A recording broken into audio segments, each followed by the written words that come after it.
During our secret affair, my world smelled sweet and fresh, like newly opened shampoo at the end of a long day in the salon. He often made scrambled eggs for me and loved telling jokes. I laughed louder than I should, perhaps to convince myself that I deserved this happiness. But every happiness built upon another's sorrow always carries a faint, fragile crack within it. That sound was the constant hiding the fear that made my heart race every time his phone rang. And it felt as if the shadow of a hungry ghost loomed over me every time we walked past a family in the mall.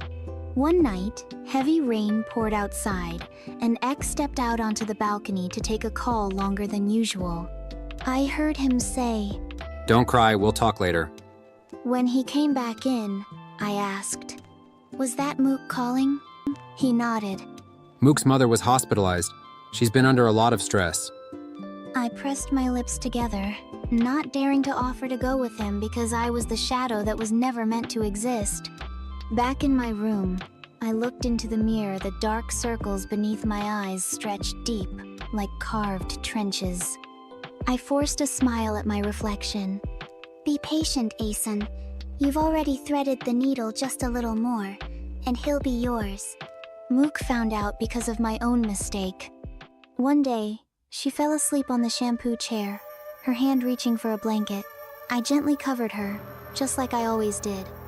Her phone buzzed briefly, and a pop-up notification appeared X's name with the message, "Not coming home tonight." My hand froze. Mook opened her eyes, catching the faint glow on the screen. She picked up her phone, opened the chat, then slowly lifted her gaze toward me. You know where he is, don't you?" Froze. My breath caught in my throat. Mook gave me a faint, trembling smile. "Honestly, I've had my doubts for a while. But I never thought it would be someone this close." The words, "someone this close," pierced straight through my heart. I stood frozen, not knowing what to do. Mook stood up and gave a slight bow, the kind of gesture only a truly polite person would make. "Thank you for taking care of me all this time." She finished her words and walked out of the salon without looking back. That night, Ek called repeatedly, but I didn't dare to answer. In the end, he sent a short message. "She knows now. I'm sorry for dragging you into this mess." I set my phone down and stepped before the mirror. The tall, dark shadow from my old dream had returned. It tilted its head toward me and let out a dry, rasping laugh. "Are you full yet?"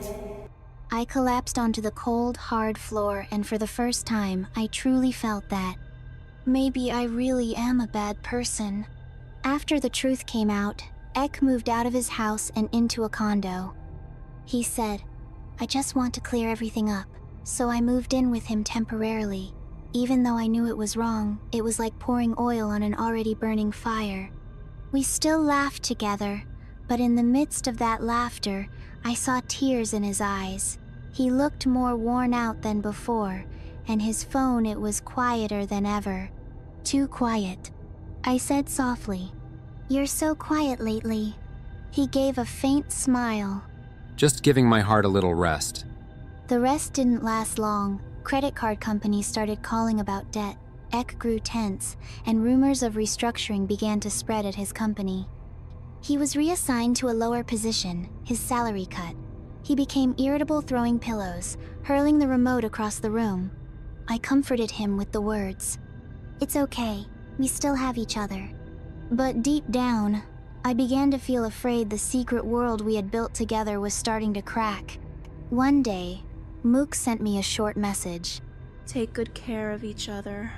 I typed a long apology on the screen, then deleted it all, leaving only a single word. "Sorry." She replied again. "I'm pregnant." That single word made the ground vanish beneath my feet.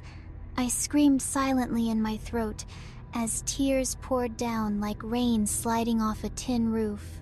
I collapsed onto the bed just as Ek walked in. I handed him my phone. He read the message slowly, then sank down, burying his face in his hands. The house built on secrecy was now burning down in utter silence. Ek began returning to care for Mook, fulfilling his duty as the father of the child she carried, and, according to the very decency in him that I once fell in love with, he said he would take responsibility for everyone. I nodded as if I understood, but inside, it felt as though someone had scooped out a handful of flesh from my heart. The night he stayed at the hospital to watch over Mook, I slept alone.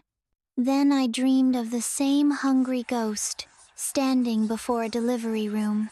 The cries of a newborn echoed around, but it couldn't feed. Its long arms reached out, grasping only empty air.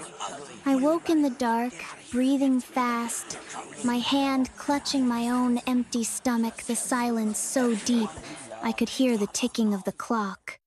The next morning, I went to work at the salon as usual. Many clients looked at me with the same familiar eyes, but I could feel the judgment in their eyes. The rumors spread faster than I could outrun them. Some coworkers kept their distance, while others offered gentle warnings. Asen, be careful. People can make mistakes, but you have to know when to stop. I wanted to stop, but the desire inside wouldn't let me. I still texted Ek, still asked how he was, still counted the days he'd truly come back to me like someone pressing a broken faucet, knowing the glass would never fill. The baby was born healthy. Mook sent me a picture of tiny pinkish feet along with a message. You don't have to reply. I just wanted to tell you that I've chosen to forgive the father of my child. I stared at that picture for a long time, tears falling without me realizing. I used to envy Mook for having Ek, but those tiny feet made me envy something else, the motherhood I never had, and perhaps never deserved to have, as long as I kept walking this wrong path.